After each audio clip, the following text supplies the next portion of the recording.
Et sans faiblir dans la foi, il ne considéra point que son corps était déjà usé, puisqu'il avait près de son temps, et que Sarah n'était plus en état d'avoir des enfants. Il ne douta point par incrédulité au sujet de la promesse de Dieu, mais il fut fortifié par la foi, donnant gloire à Dieu. 21. Et ayant la pleine conviction que ce qu'il promet, il peut aussi l'accomplir par le Seigneur.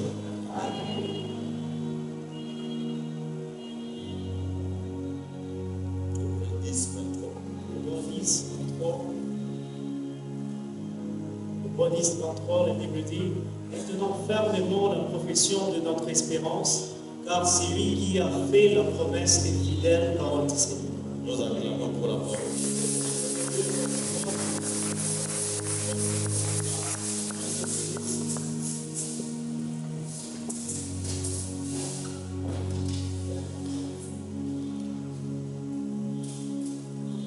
Alléluia.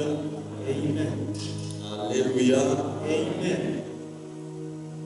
Bénissons le Seigneur pour cet autre jour. Je dis un autre jour. Une autre grâce,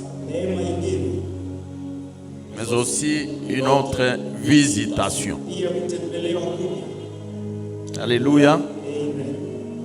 Que Dieu vous bénisse. Parce que vous êtes venus dans sa présence. Bien-aimés, nous sommes en train de parler de l'espérance. L'espérance. L'espérance, parce que c'est ça notre message de l'année. Cette année, c'est une année d'espérance. C'est pour cela que nous sommes en train de parler de l'espérance. La Bible dit que l'espérance ne trompe. Romains 5, verset 5. L'espérance ne trompe point.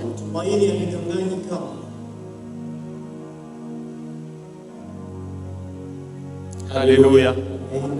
Alléluia. Bien-aimé, l'espérance revêt toute son importance dans la Bible. Si vous allez dans 1 Corinthiens 13, et le verset 13, la Bible parle des choses qui demeurent. Il parle de trois choses. La première, c'est la foi. La seconde, c'est l'espérance. La troisième, c'est la charité.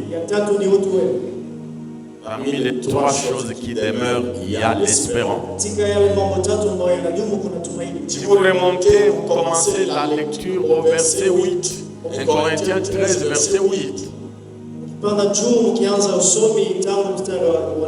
La Bible dit ceci: les prophéties prendront fin.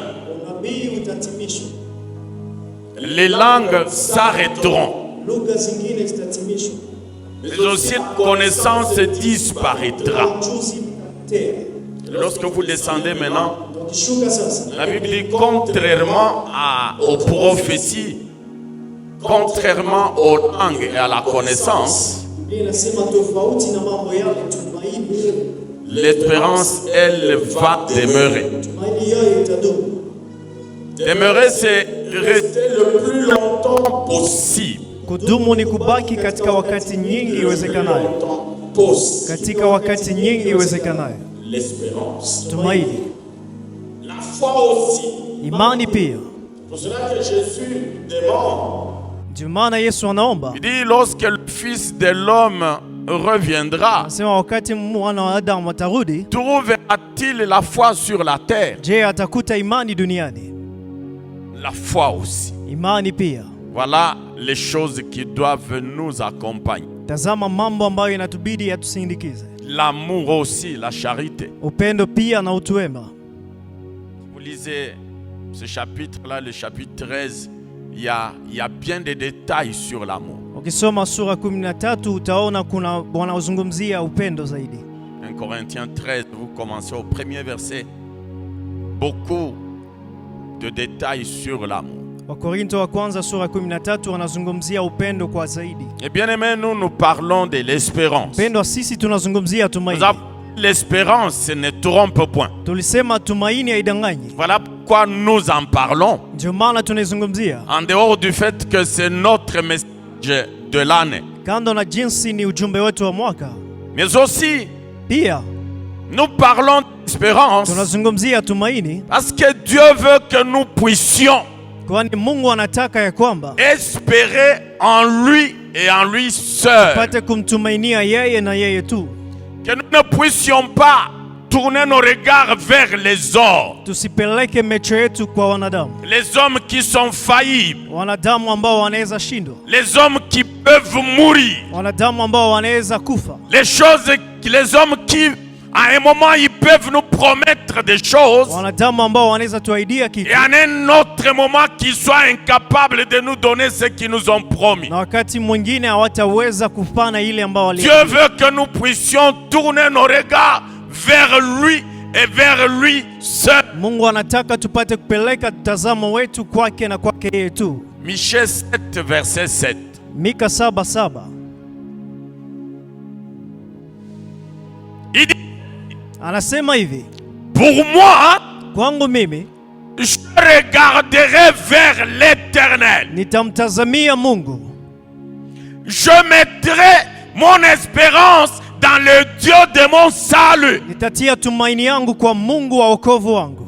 Et mon Dieu m'exaucera. Na Mungu wangu atanijibu. Dieu veut que Mungu anahitaji ya kwamba tu prennes toute ta confiance. Uchukue uhakika yako yote. Parce que nous avions dit que l'espérance, c'est aussi la confiance. Ni tegemeo pia. C'est aussi la certitude. Pia ni uhakikisho. C'est aussi la conviction. Pia ni uhakika. Que tu prennes toutes ces choses, utie mambo yote yale, que tu les places dans l'Éternel et en lui seul. Na ndani yake yeye pekee. C'est ce que Michée nous dit. Ndio Mika anatuambia. Il dit pour moi. Anasema kwangu. Ça veut dire, inamaanisha, même lorsque les autres, hata kama wengine, tu verrais les autres, ungeona wengine, c'est confier dans les autres, wanategemea wanadamu, c'est confier peut-être dans les leurs, wanategemea wale walio qui sont mieux placés dans la vie, ambao wako ndani ya maposti nzuri, qui ont un standing de vie dans la vie, ambao wanaishi raha kabisa. mais pour toi, ila kwako wewe, que tu tournes tes regards vers l'Éternel, upeleke mtazamo wako kwa milele, quand lui tu places toute ton espérance, ndani yake utie tumaini yako, parce qu'il n'y a que lui qui t'exaucera. Kwani ni yeye tu atakujibu. Tu as une requête, unahitaji, place ton espérance en l'Éternel. Parce que la Bible dit, c'est lui seul qui t'exaucera. C'est lui seul qui va t'exaucer. C'est lui seul qui, au moment opportun, il amènera l'exaucement à ta prière. L'exaucement à ta prière. Que Dieu soit loué. Que Dieu soit loué. Bien-aimé, nous revenons sur notre texte de la fois passée que nous avons encore lu cet après-midi.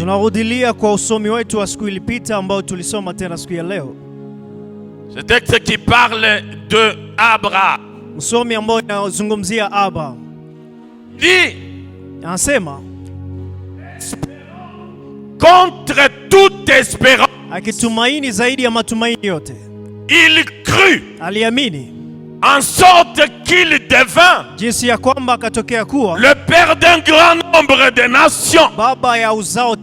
Et selon ce qui lui était dit, telle sera ta postérité. Il crut. Il crut en quoi? En ce que Dieu venait de lui dire. Je voudrais dire à quelqu'un, tu as quelque chose que Dieu t'a dit. Crois en cela. Même si tu ne vois pas là devant. Même si tu n'as aucune idée sur la chose. Tu n'as aucune idée sur là où la chose va t'amener. Crois seulement. Pourquoi? Parce que c'est Dieu qui a parlé. Dieu lui dit, quitte ta patrie, quitte ton pays, quitte la maison de ton père et va dans le pays que moi-même je vais t'indiquer. Alléluia. Amen. Abraham, c'est quelqu'un qui était déjà assis. Son pays. Quelqu'un qui avait déjà une femme. Quelqu'un qui avait un père, les frères et tout. Quelqu'un qui certes avait déjà investi dans son pays. Mais Dieu vint et lui dit de laisser tout cela. Qu'il laisse les amis. Qu'il laisse les investissements. Et qu'il aille dans le pays et Dieu lui-même lui indiquerait. Il pouvait se poser des questions. Quoi de plus normal? Comment vais-je laisser tous mes efforts? Comment vais-je laisser toutes mes connaissances? Comment vais-je laisser mes champs? Comment vais-je laisser mes troupeaux? Comment vais-je laisser tout ce que j'ai pu amasser et que je puisse aller dans un pays que je ne connais pas, un pays où je vais me retrouver un étranger, un pays où je vais me retrouver, je n'ai pas d'amis, je n'ai pas de connaissances, un pays où je vais me retrouver, je vais tout reprendre à zéro. Il pouvait se poser toutes ces questions, ce qui était normal. Mais en dépit de cela, Abraham accepta, Abraham obéit. Alléluia. Amen. La Bible dit, il crut. Lorsque vous continuez avec la lecture, il y a quelque part où la Bible dit que le pays de Canaan que Dieu avait promis à Abraham était alors occupé. C'est un pays qui était occupé. Abraham pouvait se dire, mais le pays que Dieu me promet qu'il va me donner, il va donner aussi à ma postérité. Mais c'est un pays occupé, un pays qui a ses propriétés, c'est un pays qui a ses habitants. Il pouvait se poser cette question. Mais la Bible dit, il crut. Il crut. Akaamini. Voilà ce que Dieu te demande. Tazama Mungu akombacho. De croire. Uamini. De croire. Uamini.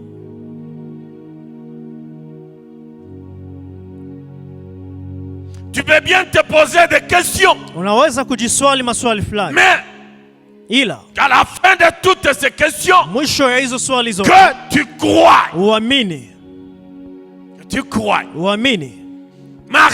Maria, lorsque l'ange lui apparaît, wakati malaika alimtokea, lorsque l'ange lui transmet le message, wakati malaika alimpea ujumbe, finalement elle s'est dit, kwa mwisho elle akajiambia, se pose la question, elle dit, comment cela sera-t-il possible? Itatimilika kwa namna gani? Comment cela sera-t-il possible? Itatimilika kwa namna que gani? moi qui suis vierge, mimi ambaye ni bikira, moi qui n'ai jamais connu d'homme, mimi ambaye simjua mwanaume, que du coup je devienne enceinte, que j'enfante. Est-ce que cela est-il possible? Est-ce que cela est-il concevable? Elle s'est posé la question, mais au finish, qu'est-ce qu'elle dit? Je suis la servante de l'Éternel, qu'il me soit fait selon sa volonté. Est-ce que quelqu'un peut dire ça? Je suis le serviteur de Dieu, je suis la servante de Dieu, et qu'il me soit fait selon la volonté de Dieu, qu'il me soit fait selon la parole de Dieu, qu'il me soit fait selon l'alliance dans laquelle je suis avec Dieu, qu'il me soit fait selon la promesse de Dieu. C'est pas mal que tu t'interroges. Si vibaya ujiswali. C'est le propre de tout humain. Ni ukawaida wa kila mwanadamu. Mais ila parce que c'est Dieu qui a parlé, kwani ni Mungu ndiye amesema, que tu dises comme Marie, useme kama Maria, qu'il me soit fait ifanyike kwangu selon la volonté, sawa sawa na mapenzi ya Mungu. Que Dieu soit loué. Bwana asifiwe. Que Dieu soit loué. Bwana asifiwe. Abraham crut. Abraham akamini. Et nous avons sur le fait, na tulisisitiza kusema kwamba après avoir cru, kisha kuamini, il devint. Akakuwa.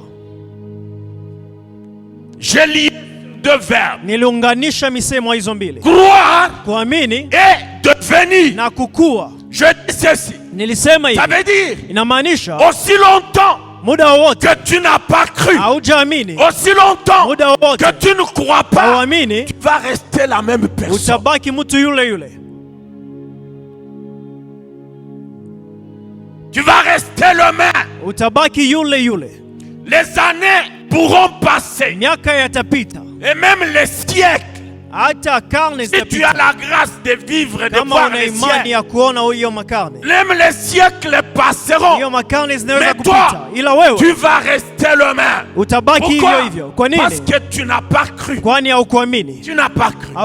Abraham crut. Et il devint. Ton devenir dépend de ta foi. Inashikamana na imani yako. Inashikamana na imani yako. Ujio wako dépend de ta foi. Unashikamana na imani yako. Il faut être un homme de foi. Inabidi uwe mtu wa imani. Il faut être une femme de foi. Parce que cela ou de cela dépend ton avenir. Ujio wako unashikana. Kwa hiyo ton devenir. Ujio wako unashika hapo. De ta foi. Na imani yako. De ta foi. Na imani yako. Alléluia. Amen. N'est-ce pas que Jésus était en train de dire aux gens, Yesu alikuwa akiambia watu, va. Wende. Ta foi t'a sauvé. Imani yako imekuokoa. Va. Wende. Qu'il te soit fait selon ta foi. Ifanyike sawa sawa na imani yako. Va. Wende. Qu'il soit fait selon que tu as cru. Ifanyike sawa sawa na jinsi uliamini. Ça veut dire que la foi joue un rôle prépondérant. Inacheza un rôle jambo ya msingi sana dans ta vie, ndani ya maisha comme yako, enfant de Dieu, kama mwana wa Mungu, ndani ya maisha yangu kama mwana wa Mungu. La Bible dit sans la foi, Biblia inasema bila imani haiwezekani kumpendeza Mungu, parce qu'il faut que quiconque s'approche de lui, qu'il croit que Dieu existe et qu'il est le rémunérateur de ceux qui le cherchent. Tu vas acclamer pour la parole. Utashangilia neno la Mungu.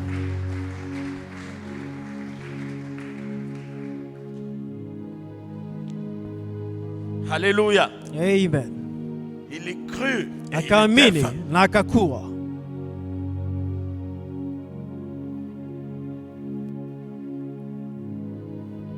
Je répète. Ninarudi. Ça veut dire sans la foi. Inamaanisha bila imani. Quelqu'un va rester pleurnichant. Sans la foi, quelqu'un va rester un quémandeur ou un demandeur.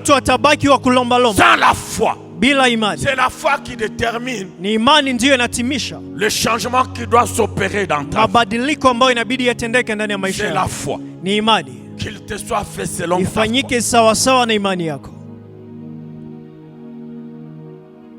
Alléluia. Amen. Alléluia. Amen. Ça veut dire, si Abraham n'avait pas cru, il ne quitterait pas son pays. Et si Abraham ne quittait pas son pays, il resterait le même. Ou la même personne. Ça veut dire toi et moi aujourd'hui, parce que nous l'avons pour père de la foi, nous ne l'aurions pas. Nous ne serions même pas là. Alléluia. Amen. Nous sommes là. Nous sommes devenus ce que nous sommes devenus parce que nous avons cru. Ça veut dire la foi. La foi nous transforme. La foi nous change. La foi, elle peut même nous recréer. La foi nous régénère. C'est ça la foi. Alléluia. Quelqu'un a chanté, il a dit, je n'ai pas vu quelqu'un ou un homme de la foi qui soit resté la même personne. Je n'ai pas vu quelqu'un qui passe par la croix et qui reste la même personne. Quelque chose doit se passer dans sa vie. Quelque chose doit se passer dans ta vie. Pourquoi? Parce que tu as cru. Parce que tu as la foi. Est-ce que tu reçois la foi ce soir? Parce que la foi vient de ce que l'on entend. Ce que l'on entend, c'est la parole de Dieu. Qu'est-ce que tu es en train d'entendre ce soir? Réanime ta foi. Relève ta foi. Régénère ta foi. Restaure ta foi ce soir. Que Dieu soit loué. Amen. La foi, imani, elle nous transforme. Inatubadilisha.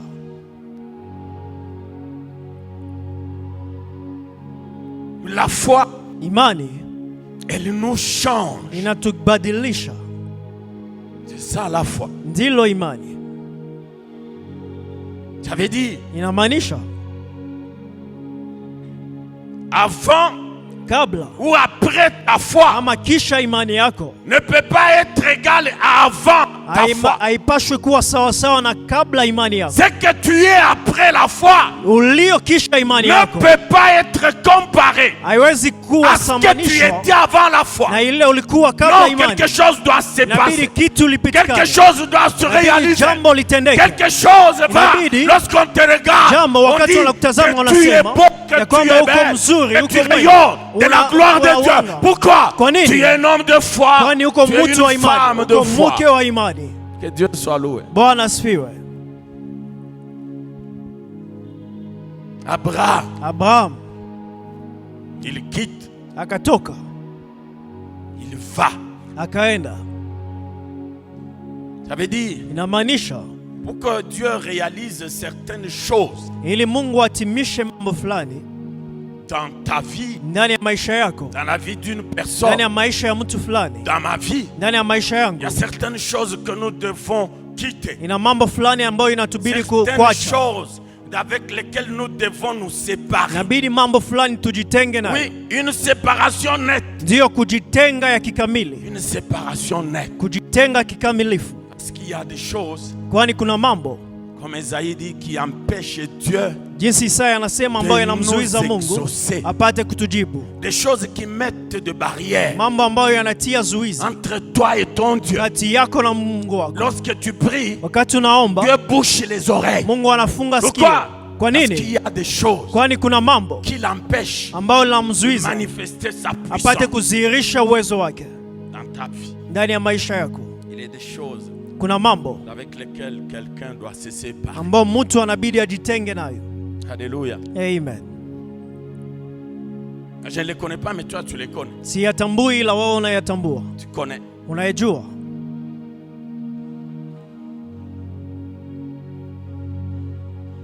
Pendant que je suis en train de prier, de parler, que l'Esprit de Dieu soit en train de te dire, tu dois te séparer de ça, tu dois te séparer de ça, tu dois te séparer de ça, tu dois te débarrasser de ça. Wakati niko zungumza, acha Roho wa Mungu aendelea kuambia acha hiki na acha lile. Alléluia. Amen. Alléluia. Amen. Abraham partit. Abraham akaondoka.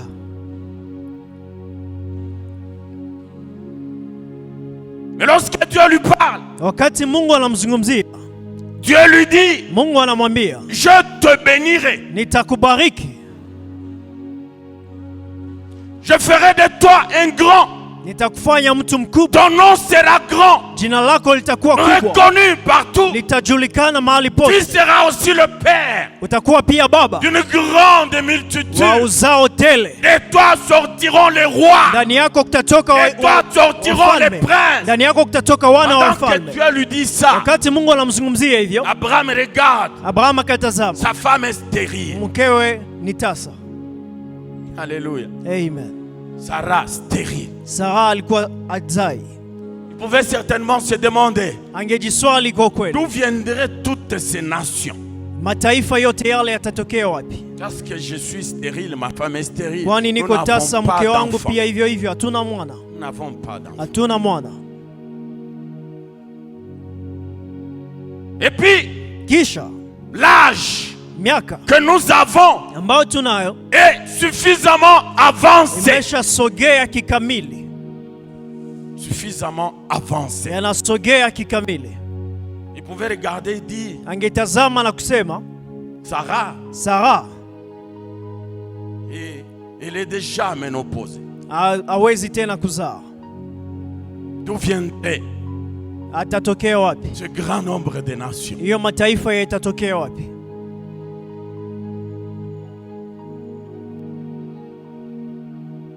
Il pouvait regarder sa femme et lui-même se regarder. Angetazama mkewe na kujitazama mwenyewe. Et se dire, na kusema, bon, même la nature elle nous enseigne, non? Hata hali inatufunza. Déjà à cet âge, kwa miaka hii, peut-on encore espérer avoir la progéniture? Kuwa na uzao. Est-ce que la nature ne nous enseigne pas? Les lois de la nature ne nous disent-elles pas quelque chose? Azatuambie mambo fulani. Alléluia. Amen.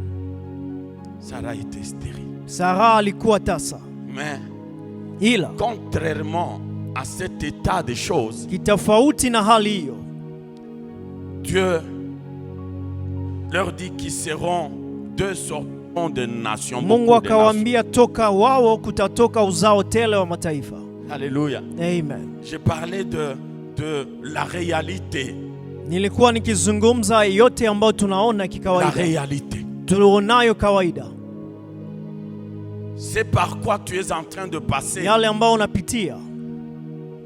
Ce qui t'entoure. Yale ambayo yanakuzunguka. Ce qui fait partie de ta vie. Yale ambayo ni sehemu ya maisha yako. C'est inhérent à ta vie. Yale yanashikamana na maisha yako. Cela marche avec toi. Yanaambatana nawe. Lorsque tu dors, wakati unalala, la situation est avec toi. Hali hiyo iko nao. Lorsque tu te réveilles, wakati unaamka, la situation se réveille. Hali hiyo inaamka nawe. Lorsque tu sors, tu vas dans tes activités. La situation, elle est collée à toi. Elle va avec toi. Lorsque tu seras en pleine activité, la situation, elle aussi, elle sera en train de faire des activités ou de mener des activités avec toi. Pamoja nawe. Donc c'est quelque chose qui est collé. Maanisha ni jambo ambalo linaambatana nawe. Comme la stérilité était collée à Sarah. Kama utasa uliambatana na Sarah. C'est pour cela que lorsque l'ange lui dit, malaika anamwambia, même époque, kwa karne hii, kwa muda huu, tu vas embrasser mwaka l'enfant. ujao utashika Là où mwana. elle était, mahali alikuwa, la Bible dit, et a ri. Biblia inasema akacheka. Alléluia. Amen. Elle a ri. Akacheka. Il dit, mais tu me parles de ça. Anasema unazungumzia mambo haya. Est-ce que tu ne vois pas mon état? Je, aone hali yangu? Est-ce que tu ne vois pas que j'ai vieilli? Je, aone ya kwamba nimezeeka? Est-ce que tu ne vois pas qu'en moi, il n'y a plus de plaisir? Je, aone ya kwamba ndani mwangu hakuna tena kufurahia mambo? Alléluia. Amen. Laisse-moi te dire, acha nikwambie, qu'en face de la réalité, ya kwamba mbele na mambo ambayo unaona kawaida, il y a la vérité. Kuna ukweli. La vérité, ukweli, c'est Jésus. Ni Yesu Kristo. Il dit, anasema, je suis le chemin, mimi ni njia, je suis la vérité, niko kweli, je suis la vie. Niko uzima. Ça veut dire quoi? Namaanisha nini? Loin de regarder ton problème, regarde la réalité, regarde la vérité. Loin de regarder ta situation, prends tes regards, tourne vers la vérité. Et la vérité, c'est Jésus. Lorsque la Bible dit c'est la vérité, ça veut dire en lui, il n'y a point de mensonge. Il n'y a point de mensonge. Ça veut dire s'il t'a promis quelque chose, Michel dit, je sais, mon Dieu, c'est celui qui m'exaucera. Laisse-moi te dire, celui qui s'appelle la vérité, c'est celui qui t'exaucera. Il va t'exaucer. Il va t'exaucer. Et il va t'exaucer.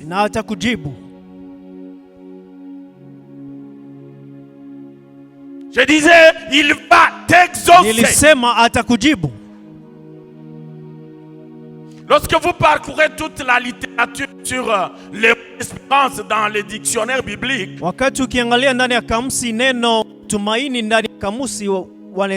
y a un terme qui a retenu aussi mon attention là-bas. Il dit l'espérance, c'est l'attente. Espérer signifie attendre. Attendre. Espérance signifie attendre. Moi je dis attente. C'est lui qui attend. J'attends pour recevoir quelque chose. Mais est-ce que toi qui es en train d'attendre, depuis qu'on t'a annoncé que cette année c'est une année d'espérance, que tu attends et que tu ne sois pas en train seulement d'attendre, que tu attends et que tu reçois la visitation de Dieu. Alléluia. Amen. Ça veut dire, je vais seulement te demander d'attendre avec patience. Avec patience. Il sait que tu es là. Il sait que tu attends. Il sait qu'il t'a promis. Il sait que tu es en alliance avec lui. Il sait que dans cette alliance, il y a des clauses et des clauses. Il sait aussi que toutes ces clauses sont des clauses irrévocables. Ça veut dire qu'il est tenu à les accomplir, à les réaliser pour toi.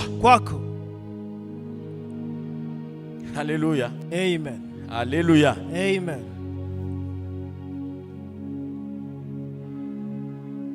Qu'importe le nombre d'années, attends seulement. Nous avions dit la fois passée que lorsqu'Abraham reçut la promesse, il était âgé de 75 ans. Et lorsque Isaac naît, Abraham était âgé de 100 ans. Ça veut dire 25 ans se sont écoulés. Makumi mbili na tano. 25 ans.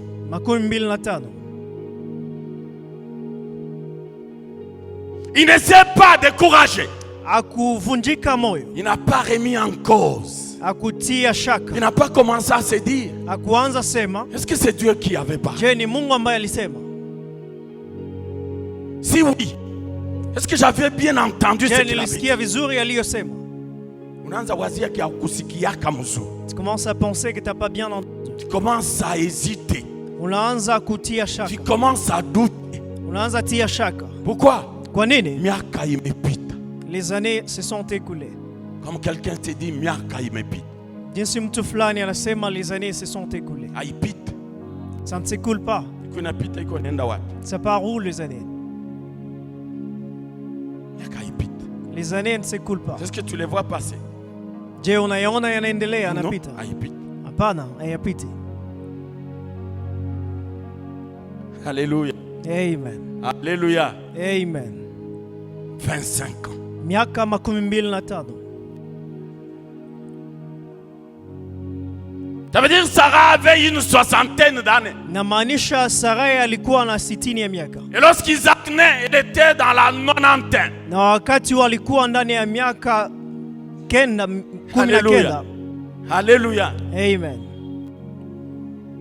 Ce que Dieu a dit, lile ambalo Mungu alisema, il l'a dit. Aliyasema.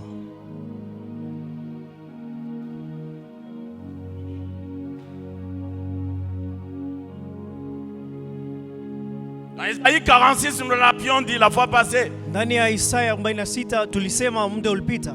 Il dit, anasema, il annonce longtemps à l'avance. Anasema mbele kabla des choses mambo qui ne sont pas encore accomplies. Ambao hayayatimishwa. Il les annonce longtemps à l'avance. Anayasema mbele kabla.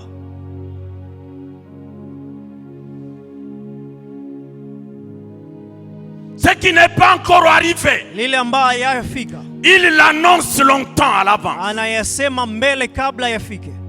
Pourquoi? Kwa nini? Pour que tu tiennes à ça et que tu espères. Ili utumainie ile, uitegemee. Tu ne vois rien, Aone chochote, mais tu espères. Ila unategemea. J'aime un verset dans Romains. Ninapenda usomi fulani ndani ya Warumi. Est-ce que ce qu'on voit, on peut encore l'espérer? Wanasema ile tunaona, je, tunaweza itegemea? Hapana. On ne peut pas espérer en ce que l'on voit. On espère dans ce que l'on ne voit pas. Il n'y a rien.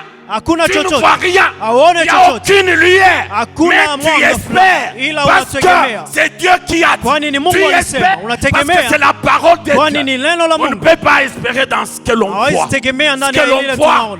Comment cela peut-il être encore de l'espérance? Comment cela peut-il constituer de l'espérance? Non. L'espérance est constituée des choses qu'on ne voit pas. C'est comme la foi. Une ferme assurance. Des choses que l'on ne voit pas. Une démonstration de celle que l'on espère. Alléluia. C'est ça l'espérance. Abraham a espéré contre toute espérance. Ça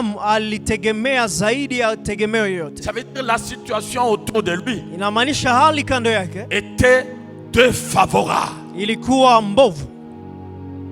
Et la réalité lui était totalement défavorable. La réalité lui disait autre chose. Lui prêchait autre chose. Mais il a espéré. C'est ça, espérer contre toute espérance. Il a espéré. Quelqu'un peut-il aussi espérer ce soir? J'ai dit cette année, on ne va pas seulement rester en train d'espérer, attendre. Mais nous allons recevoir. Nous allons recevoir ce que Dieu nous a dit. Nous allons recevoir. Tu vas recevoir. Crois seulement. Amini tu. Crois seulement. Amini tu. Jésus dit à Marthe, Yesu akamwambia Martha, ne t'avais-je pas dit je sikukwambia que si tu crois, kwamba ukiamini tu verrais la gloire de Dieu. Utaona utukufu wa Mungu. Crois seulement. Amini tu. Rien d'autre. Hakuna jambo lingine. Ni kuamini tu. Crois. Amini. Et crois. Na kuamini.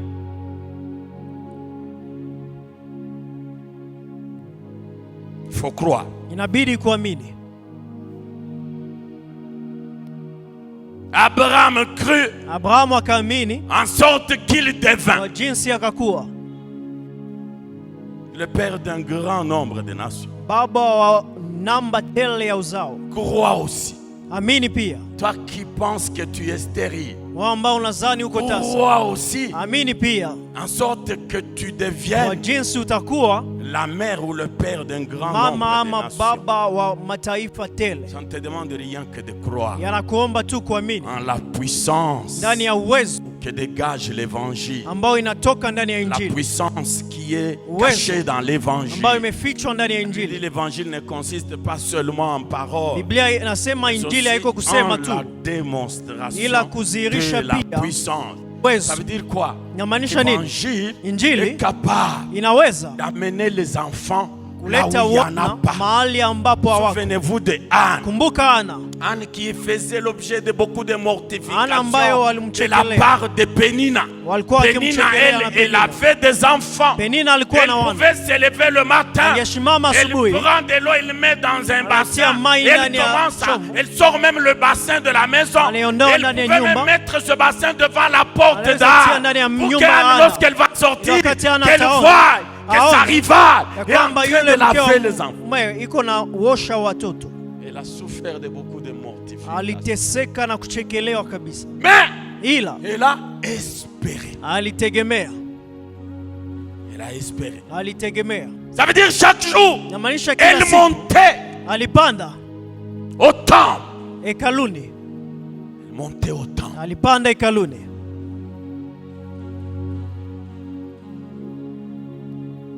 Une sœur emploie un terme. Elle dit à une autre qui est criblée par des problèmes. Elle lui dit, Wende ujizile kwa Mungu. Va te laisser auprès de Dieu. Oui. C'est ce que Anne fit. Ndio Anna alifanya. Pourquoi?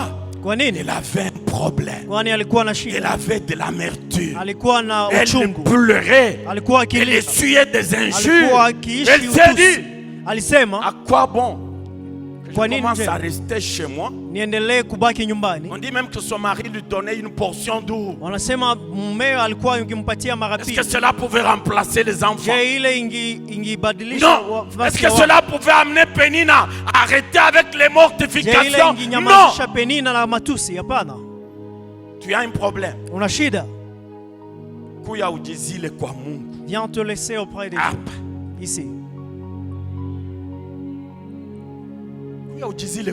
Viens te laisser à Dieu. C'est cela la solution. Dieu suluhisho. Elle était là, elle priait. Alikuwa hapo akiomba na akiomba tena. Un moment dans le temple, l'homme de Dieu vient. Muda fulani mtumishi wa Mungu akaingia. Il dit mais qu'est-ce qu'elle est ivre cette femme? Yeye ni mlevi mkeo. Elle est ivre. Ni mlevi. Elle est ivre. Ni mlevi. Elle n'était pas ivre de l'alcool. Hakukuwa mlevi na pombe. Elle était ivre de l'amertume. Alikuwa mlevi wa uchungu. Elle était ivre de la douleur. Alikuwa mlevi wa maumivu. Elle était ivre de mortification. Alikuwa mlevi wa matusi. Est-ce que quelqu'un peut être ivre de l'amertume? Je, mtu anaweza kuwa mlevi wa uchungu ambayo shida yake inampea ndani ya Gamaliel Town. Lorsqu'on nous voit marcher, wakati wanakuona unatembea, tu as un problème. Una shida. Viens. Kuja. Viens. Kuja. Dieu ne va pas te rejeter. Mungu hatakutupilia. Même si tu décidais de prendre 30 jours dans la présence de Dieu, Dieu ne va pas te rejeter. Mungu hatakutupilia. Kuja. Viens. Kuja. Est-ce que c'est ton problème qui ne te fait pas encore trop mal? Je, ni shida lako ambalo linakuuma c'est pour cela que tu es, on dirait, un kippa comme on dit. Ndio maana uko kama mtu ambaye anazubaa. Est-ce que c'est pour cela que tu ne prends pas la chose à cœur? Je, ni kwa hiyo ndio auchukue ile kitu na thamani yayo? C'est parce que Pénina ne t'a pas encore injurié, insulté, je ne sais pas quoi. Ni kwani Pénina haja kutusi. Alors si tel est le problème, il faut que Pénina t'insulte. Na kama hiyo ndio shida, inabidi Pénina kutusi. Comme ça tu vas te dire j'en ai assez. Na kwa hiyo utasema hapa kuisha. Unakuya hapa. Tu viens ici. Alléluia. Amen. Alléluia. Amen. Il y a de l'espérance. Kuna tumaini pour celui qui vit. Kwa yule ambaye anaishi. Dieu finit par exaucer Anne. Mungu akamjibu Ana. Alléluia. Amen. Alléluia. Amen. Dieu finira par t'exaucer aussi. Mungu atakujibu pia kikamili. Dieu finit par exaucer Elisabeth. Kwa mwisho Mungu akamujibu Elizabeth. Dieu finira par t'exaucer. Mungu atakujibu pia kwa mwisho. Mais ila il faut prendre la chose au sérieux. Inabidi uchukue hiyo jambo na thamani. Prendre la chose au sérieux. Inabidi uichukue na thamani. Il faut prendre une décision au-dedans de toi. Inabidi uchukue uamuzi ndani yako. Alléluia. Il faut Amen. prendre la décision. Chukua uamuzi.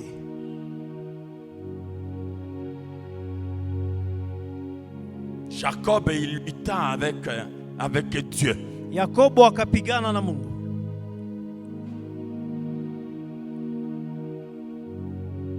Quand bien même il connut un dysfonctionnement, une fracture, hata kama walimvunja kiningino, il dit, je ne te laisserai pas. Sitakuacha.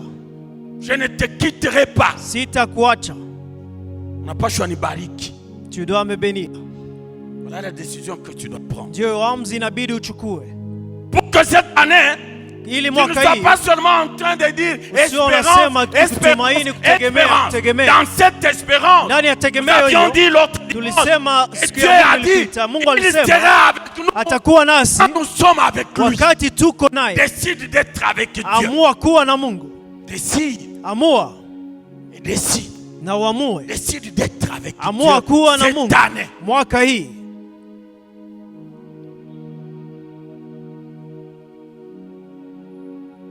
Il dit, si vous me chercherez, Anasema mkinitafuta vous me trouverez. mtanipata. Et si vous m'abandonnez, Na mkiniacha, moi aussi je vous abandonne. mimi pia nitawachilia.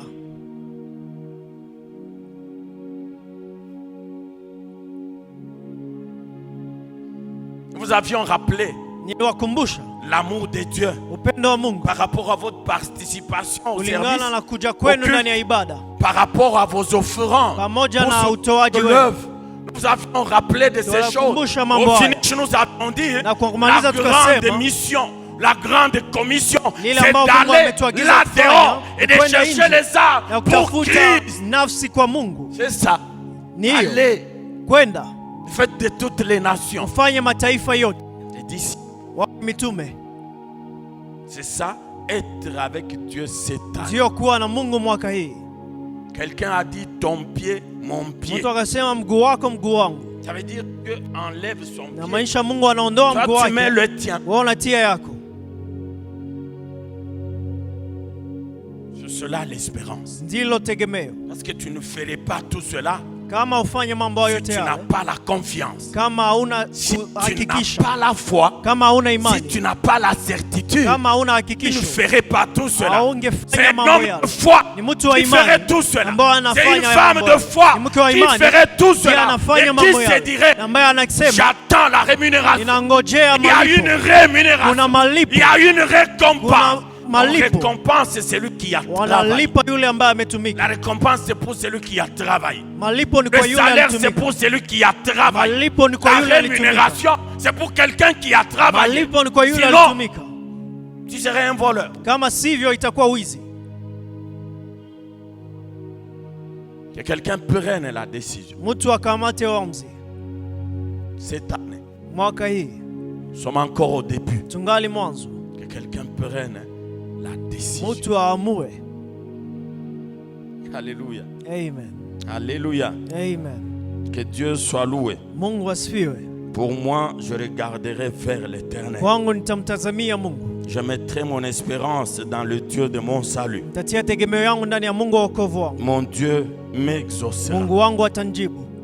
Alléluia. Amen. L'espérance Tegemeo pour nous amener à voir ce qu'on n'avait pas. ili kutupeleka kuchukua yale ambayo Mais tulikuwa aussi nayo. l'espérance Pia tumaini pour nous amener à voir encore ce qu'on avait perdu. ni kutupeleka kupewa yale ambayo tulipoteza. L'histoire de Job. Historia ya Yobu. Il était un homme nanti. Alikuwa mtu ambaye ana vitu tele. Mais Dieu souffla sur tout ce qu'il avait. Ila Mungu akatia upepo juu ya yote Il s'est aliyopea. retrouvé à zéro. Akajikuta na sufuri. Comme si cela ne suffisait pas, Kama ila ikwisha, Dieu a commencé à entrer même son corps, sa chair. Mungu akaingilia mwili yake pia. Alléluia. Amen. Mais Ila Job Yobu n'a pas arrêté d'espérer. hakuacha kutegemea. Il n'a pas arrêté. Hakuacha. Si vous lisez chapitre 19, verset 25, vous dites, Sura sura ya 19 mstari wa 12 na kuendelea. dit, et Anasema, je sais ninatambua que mon Rédempteur kwamba mkombozi wangu est vif. yu hai. Que quelqu'un dise mon Rédempteur est vif. vivant. Mtu aseme mkombozi wangu Il continue, il dit, il s'élèvera atasimama wa mwisho duniani hapa. Le dernier. Atasimama wa mwisho. Quand a dit quand les hommes auront fini de parler. Anasema wakati wanadamu watakwisha kusema. Quand les hommes auront fini de t'insulter. Wakati wanadamu watakwisha kutusi. Quand les hommes auront fini de te faire ça. Wakati wanadamu watakwisha kushika kidole. Il s'élèvera le dernier sur la terre. Duniani hapa. J'aime ce qui suit. Ninapenda ambayo inaendelea. Anasema quand bien même ma peau serait détruite. Hata kama mwili yangu ingeharibika. Il s'élèvera. Atasimama. Quand je n'aurai plus de chair. Wakati sitakuwa na mwili. Je le verrai. Je verrai Dieu. Nitaona Mungu. Alléluia. Amen. Tu vois ce degré de la foi. Unaona kiwango ya imani hiyo. Il dit je ne désespère pas. Anasema sivunjiki moyo. Je ne désespère pas. Sivunjiki moyo. Parce que je sais que mon rédempteur najua kwamba mkombozi wangu yu hai. Il est vivant. Yu hai. Il n'est pas mort. Je sais qu'il va aussi s'élever. Le dernier. Que même ma chair me quitte. Que même mes os me quittent. Je sais que je le verrai. Mes yeux le verront. Alléluia. Amen. Sois un homme de foi. Uwe mtu wa imani. Sois une femme de foi. Uwe mke wa imani. Même lorsque les choses deviendraient dures. Hata kama mambo yatakuwa magumu zaidi. Et alors dur. Magumu zaidi. Dis comme Job. Sema kama Ayubu. Mon rédempteur. Mkombozi wangu. Mon rédempteur. Mkombozi wangu. Mon rédempteur. Mkombozi wangu. Mon rédempteur. Mkombozi wangu. Et mon rédempteur. Na mkombozi wangu. Que Dieu soit loué. Bwana asifiwe. Il dit je le verrai. Anasema nitamwona.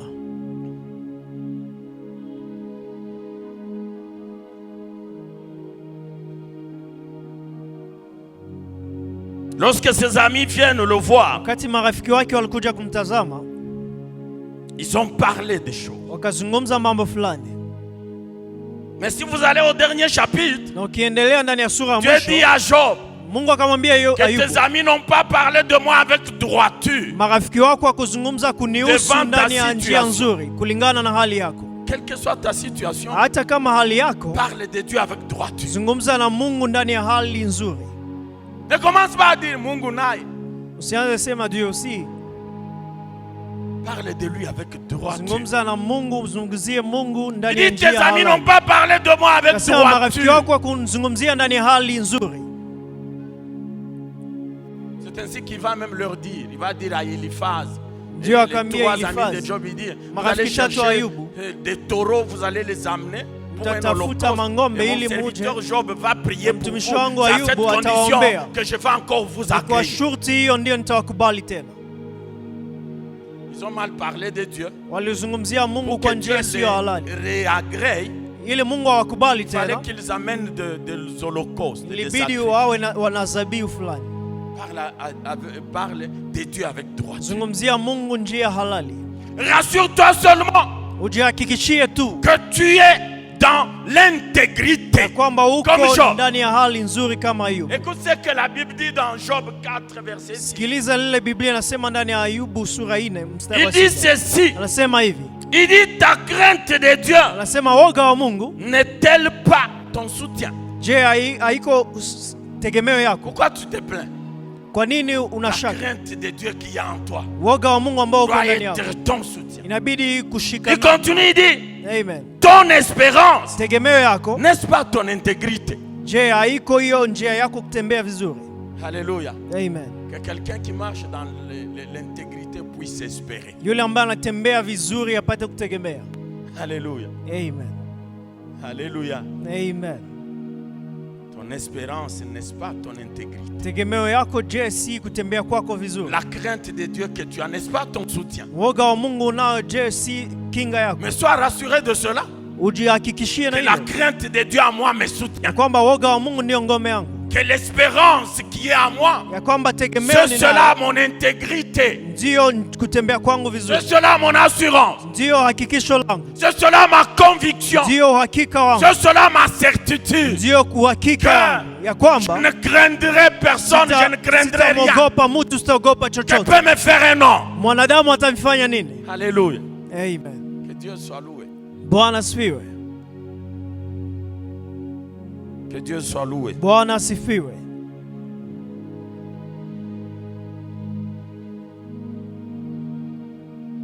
Christ en nous. Kristo ndani yetu. L'espérance de la gloire. Tegemeo ya utukufu. Rassure-toi que tu as Christ en toi. Ujihakikishie kwamba una Kristo ndani yako. Pendant que nous disons une année d'espérance. Wakati tunasema mwaka wa tumaini. Nous espérons. Tunategemea. Nous espérons. Tunategemea. Que tu ne puisses pas dire comme ces femmes-là, usiseme kama ou ces wake wale disciples-là. ama kama mitume wale. Lorsque Jésus meurt, wakati Yesu il est anakufa, enseveli. ameshazikwa. Oh, nous espérions que celui qui nous délivrerait. Tungetegemea kwamba ni yeye angetuokoa. Ça veut dire l'espoir était déjà parti. Inamaanisha tegemeo lilikuwa imekwenda Il tayari. est dans la tombe. Iko ndani ya kaburi. Il n'avait pas la révélation. Hawakukuwa na Parce ufunuo. que c'était le troisième jour. Le jour où il était dit que le Christ allait quitter la mort pour la vie. Et ils sont dans l'attentisme. Wao ndani ya kungojea. Nous espérions. Na wanasema tungetegemea, tulitegemea. C'est lui. Kwamba ni yeye. Maintenant qu'il n'est plus. Sasa hayuko. Nos espoirs sont partis. Tegemeo zetu haziko tena. Non. Hapana. Christ en nous. Kristo ndani yetu. L'espérance de la gloire. Tumaini ya utukufu. Colossiens 1 verset 27. Wakolosai 1:27. Rassure-toi que Christ est en toi. Ujihakikishia kwamba Kristo yuko ndani yako. Que Dieu soit loué. Bwana asifiwe. Que Dieu soit loué. Bwana asifiwe.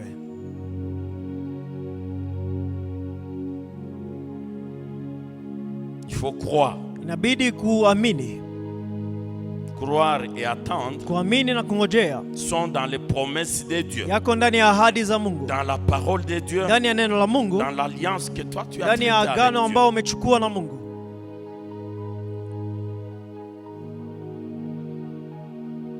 Je pouvais aussi aborder quelques points dans le message que papa a envoyé, mais le temps file. Ningeongelea pointi fulani ndani ya ujumbe ambao baba alitutumia, ila wakati unakwenda. Je vais juste parler peut-être de un ou de deux points. Nitazungumzia pointi moja ama mbili tu. Il y a un point qui dit, kuna pointi moja ambayo inasema l'Éternel va ouvrir sa main. Bwana atafungua mkono wake afin de nous rassasier de bien. ili atushibishe na wema. Quelqu'un se rappelle de ça? Mtu anakumbuka hiyo? Il va ouvrir sa main. Atafungua mkono wake. Ça veut dire quoi? Namaanisha nini? Sa main était fermée. Mkono wake ulikuwa umefungwa. Cette année il a dit, hein, mwaka hii anasema il va ouvrir. Atafungua mkono. Aussi longtemps que sa main resterait fermée, muda wote mkono wake ungebaki on umefungwa, n'accéderait pas. Haungepewa, La haungefikia. Bible dit, si vous lisez dans Proverbes, Kwani Biblia inasema mkisoma Mezali 3 verset 16, 3:16 dans la anasema main gauche de ndani Dieu, ya mkono wa kushoto wa Mungu il y a les richesses et la gloire. kuna mali na utukufu. Ça veut dire pour accéder à ces richesses et à Inamaanisha la ili gloire, ufikie hiyo utajiri na utukufu, il faut que Dieu décide d'ouvrir sa main. inabidi Mungu akamate uamuzi wa kufungua mkono wake. C'est ce qu'il a dit. Ndilo alisema. Il va ouvrir sa main Atafungua mkono wake afin de nous rassasier de ses ili biens. atusibishe na mambo yake. Alléluia. Amen. Dans la main droite de Dieu, Ndani mkono wake wa il y kuume a la vie éternelle. kuna uzima wa Ça milele. veut dire aussi longtemps que cette main devait rester ou pouvait rester fermée, Inamaanisha muda wote mkono huo tu ungefungwa, n'accéderais pas à cette vie, haungefikia une uzima longue hiyo, vie, une vie éternelle. maisha tele, maisha ya Mais Dieu milele. a dit, hein, il a Akasema, Mungu décidé akasema d'ouvrir.